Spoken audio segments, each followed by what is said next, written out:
Hello student, this is आकाश शर्मा और आज हमारा मैथ्स में टॉपिक चल रहा था व्रत के बारे में हम अच्छे से पढ़ चुके हैं। आइए व्रत से संबंधित क्षेत्रफल के बारे में हम इस कक्षा में पढ़ते हैं। आज हम पढ़ेंगे त्रिज्यखंड और व्रतखंड। ठीक है, हम व्रत के बारे में अच्छे से पढ़ चुके हैं, जिसमें हम त्रिज्यखंड और व्रतखंड के बारे में आज अच्छे से पढ़ेंगे। देखिए, ये क्या है हमारा त्रिज्यखंड और ये है हमारा व्रतखंड। तो हमारा त्रिज्यखंड क्या होता है ये हमें देखना है। एक वृत्तीय क्षेत्रफल का वह भाग जो दो त्रिज्याओं और संगत चाप से घिरा परिबद्ध हो, वह व्रत का त्रिज्यखंड कहलाता है। क्या हुआ, जो व्रत में त्रिज्या होंगी वो कैसे होंगी, देखिए ये एक ये व्रत है, ठीक है, ये यहाँ से आपकी त्रिज्या आ गई, ठीक है, क्या आ गई आपकी यहाँ से ले लेते हैं हम, ये त्रिज्या आ गई, ये एक बिंदु ले लिया हमने, ओ मान लिया, और ये वृत्त की त्रिज्या आ गई। और त्रिज्या खंड क्या हो गया, सपोज यहाँ से हमने एक खंड बना लिया, ठीक है, अब इसको ठीक कर लेते हैं। देखिए यहाँ तक आ गया ये, एक त्रिज्या खंड आ गया है, ठीक है। अब देखिए व्रतखंड क्या है आपका, वृत्तीय क्षेत्रफल का वह भाग जो एक जीवा और संगत चाप के बीच में परिबद्ध हो, व्रतखंड कहलाता है। ठीक है, क्या कहलाता है आपका व्रतखंड, वो क्या हो गया आपका व्रतखंड।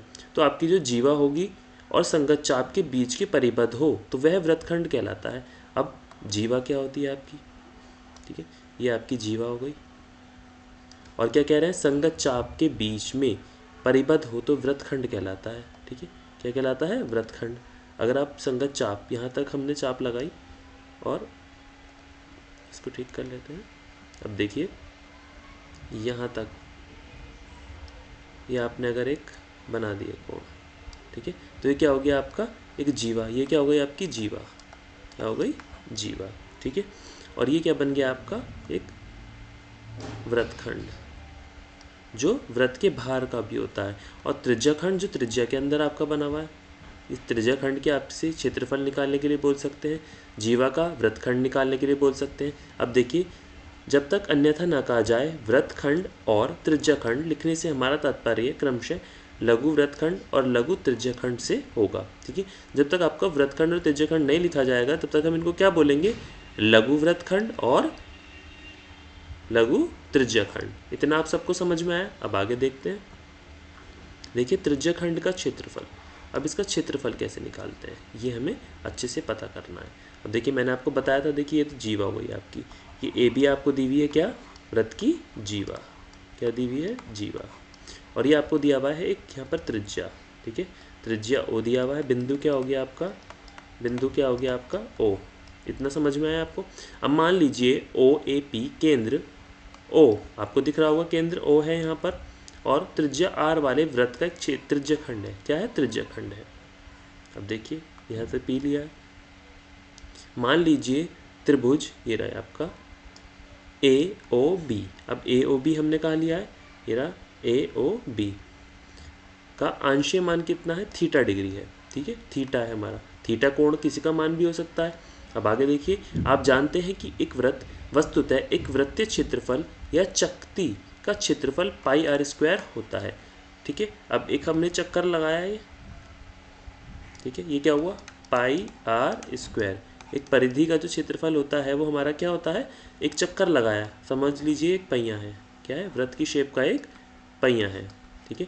और इस पहिए को हमने जब एक बार घुमाया तो ये हमारा क्या किस तरीके से निकलेगा, इसका आंसर पाई आर स्क्वायर, और पाई का मान क्या होता है 22/7, ठीक है। इसको हम कैसे लिख सकते हैं, 3.14 करके समथिंग अबाउट हमारी डिजिट आगे आ जाती है, बट हम इसको इतना ही मानते हैं, और जहाँ मेंशन होगा आपको वहाँ हम उसका मान वही लेंगे व्रत, ठीक है। पाई का मान हमारा होता है 22/7, ये प्रॉपर नहीं है बट इसको यहाँ पर हम 22/7 ही लेंगे। अब देखिए इस तरीके से हम इस वृत्तीय क्षेत्रफल के केंद्र पर 360 डिग्री का कोण बनाने वाला आंशिक मान 360 एक त्रिज्याखंड मान सकते हैं। अब ये जो गोला होगा पूरा कितना होगा आपका 360 डिग्री का, कितना होगा 360 डिग्री का। फिर एक एक विधि का प्रयोग करके हम त्रिज्याखंड ओ ए पी बी का क्षेत्रफल नीचे दर्शाए अनुसार ज्ञात कर सकते हैं।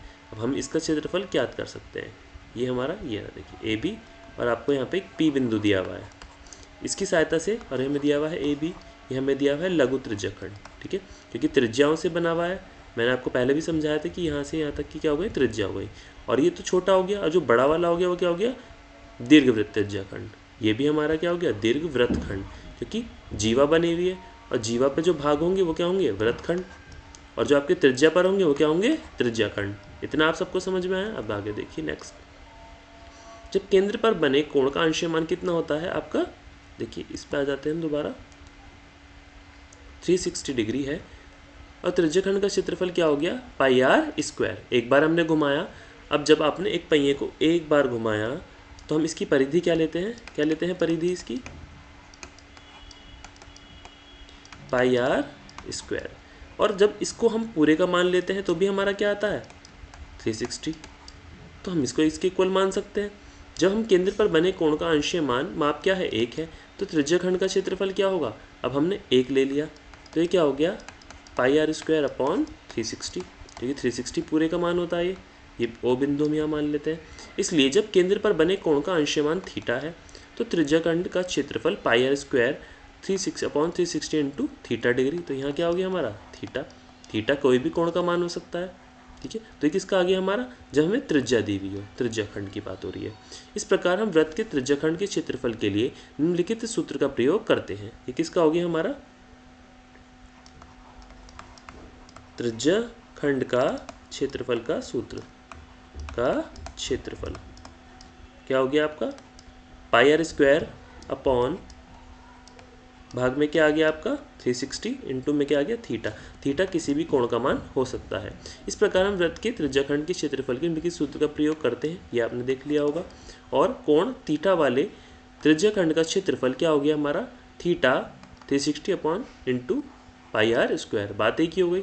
जहाँ आर वृत्त की क्या है, आर तो त्रिज्या ही होती है, आपको पता है, रेडियस, और थीटा त्रिज्याखंड के अंशों के कोण है। अब जैसे यहाँ से हमने इतना मान ले लिया, तो अब ये तो हमें पता होना चाहिए कितने उसका है। अब ये मान लीजिए 60 डिग्री का है, ठीक है। तो यहाँ हम जो मान रख देंगे इसका 60 डिग्री रख देंगे।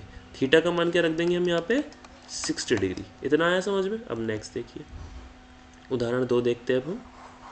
त्रिज्या 4 सेंटीमीटर वाले एक वृत्त के त्रिज्याखंड का क्षेत्रफल ज्ञात कीजिए जिसका कोण कितना है, 30 डिग्री है। साथ ही संगत दीर्घ त्रिज्याखंड का क्षेत्रफल भी ज्ञात कीजिए।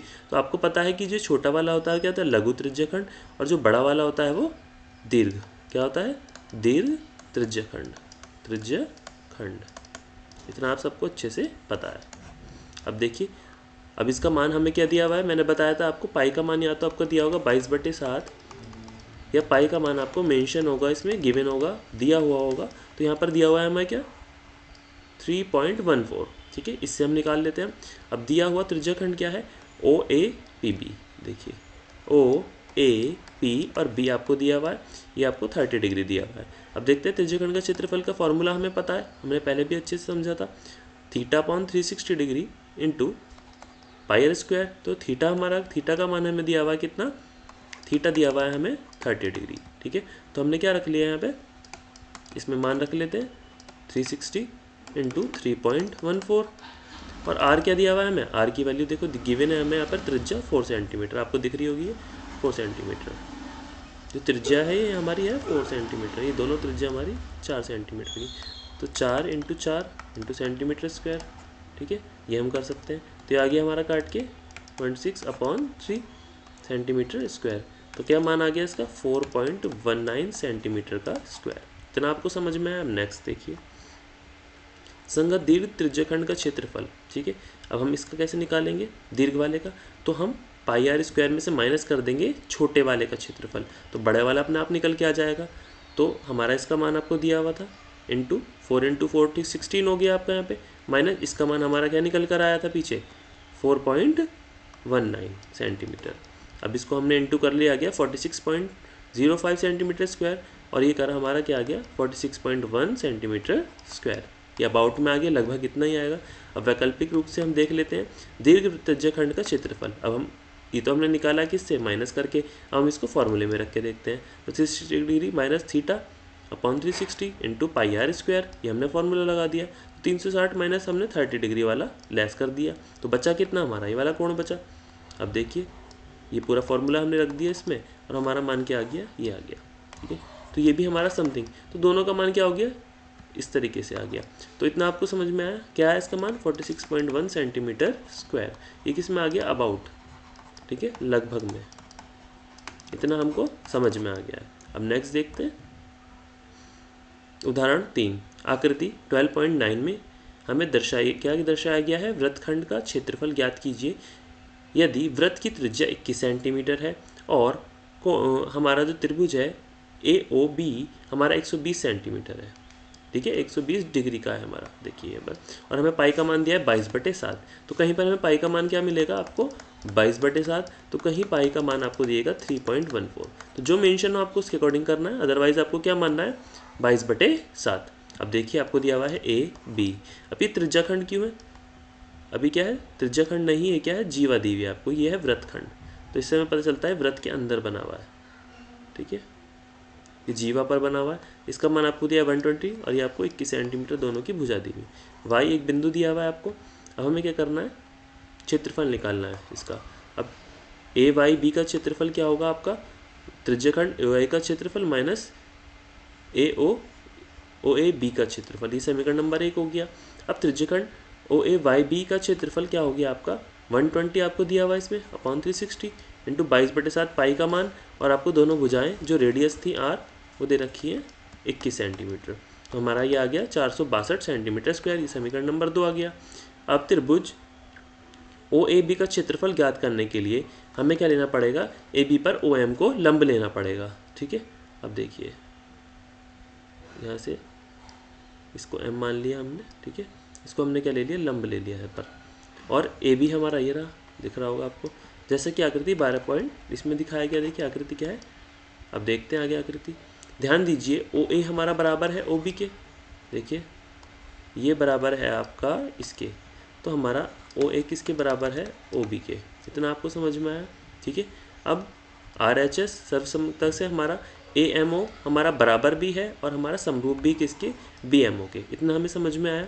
अब देखिए M जीवा, M क्या है इसकी, जीवा है, आपको दिख गई होगी, और AB का मध्य बिंदु है, AB का मध्य बिंदु M मान लिया हमने यहाँ पे, और AOM हमारा बराबर है किसके, BOM के। तो हमारा क्या आ गया 1/2, हमने इसका मान रख दिया, तो क्या आ गया हमारा 60 डिग्री, ठीक है, ये दोनों बराबर होगा।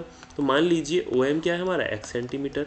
अब हमने इसका मान देखिए यहाँ से लिख लिया, दोनों क्या होगा हमारे 60 डिग्री, इतना आपको देख लिया। तो दोनों को आधा आधा कर लिया क्योंकि हमारा क्या था 120 डिग्री, और दोनों क्या है, दोनों के बराबर हैं एक दूसरे के, तो ये भी आपका 60 डिग्री और ये भी आपका 60 डिग्री। तो OM और OA हमारा क्या हो गया, cos 60 डिग्री। इतना आपको समझ में आया। हम नेक्स्ट देखिए, ठीक है। अब देखिए इसमें देख लेते हैं हम नेक्स्ट। देखिए आपको दिया हुआ है यहाँ पे मान, ठीक है, x/21 इजिकल टू 1/2, और cos 60 का मान क्या होता है आपका 1/2। इतना हमने पढ़ रखा है टेबल में अच्छे से, ट्रिग्नोमेट्री में। तो x इजिकल टू 21/2 ये हमने कर लिया। OM इजिकल टू 21/2 सेंटीमीटर, ठीक है। अब क्या आ गया हमारा AM/OA, ये आ गया साइन 60 डिग्री। इसका मान आता है हमारा ये, इसका मान हमने AM वाले में रख दिया। अब इसका मान क्या आ गया 21/3/2 सेंटीमीटर। अब AB का हमने क्या लिखा 2AM, इतना हमें पता है, तो हमने क्या लिखा 2AM का मान हमें पता है, ये दिया हुआ है, इसको हमने यहाँ गिवन कर लिया, ठीक है। तो 21/3/2 सेंटीमीटर क्या आ गया आपका 21/3 सेंटीमीटर, इसका आंसर आ गया। अब देखिए त्रिभुज OAB का क्षेत्रफल 1/2 AB into OM equal to, ये हमने पूरा मान रख दिया AB का, और यहाँ रख दिया OM का मान हमने, ठीक है। इतना आपको समझ में आया। तो ये आ गया 441/4 सेंटीमीटर स्क्वायर, ये आ गया समीकरण नंबर 3। इसलिए वृत्तखंड AYB का क्षेत्रफल क्या आ गया आपका 462 माइनस 441/4 ये आ गया आपका निकल के 1, 2 और 3 से हमने पूरा रख लिया यहाँ पे। तो हमारा आ गया 21/4 ब्रैकेट में 88 माइनस 21/3 का सेंटीमीटर स्क्वायर। अब देखिए नेक्स्ट, हमने इतना सीखा, ठीक है। तो आज हमने क्या सीखा कि हम वृत्तखंड और त्रिज्याखंड कैसे निकालते हैं। देखिए ये हमारा त्रिज्या, यहाँ से त्रिज्याओं से जो बना हुआ है, ये त्रिज्या से जो बना हुआ जो क्षेत्रफल है, इसमें कोई भी थीटा कोण हो सकता है, ये 30 डिग्री 60 डिग्री अदरवाइज ये। तो क्या हो गया हमारा लघु त्रिज्याखंड, क्या हो गया लघु त्रिज्याखंड, त्रिज्या खंड। ठीक है, और ये हमारा ऊपर वाला क्या हो गया, दीर्घ त्रिज्या खंड, दीर्घ त्रिज्या खंड। ठीक है, अब यहाँ वृत्तखंड की बात आती है, एक वृत्त बना लेते हैं। अब एक जीवा बनाते हैं यहाँ से। ठीक है, अब जो जीवा से डाले गया वृत्त है, ठीक है, जो जीवा से बनाया गया है हमारा, यह गया हमारा वृत्तखंड। क्या हो गया, वृत्तखंड। ठीक है, इतना आप सबको समझ में आया। तो हमें त्रिज्याखंड और वृत्तखंड को अच्छे से समझना आ गया और हमने इस सूत्रों को भी इस कक्षा में अच्छे से पढ़ा है। आगे का हम नेक्स्ट क्लास में करते हैं। आज के लिए थैंक यू।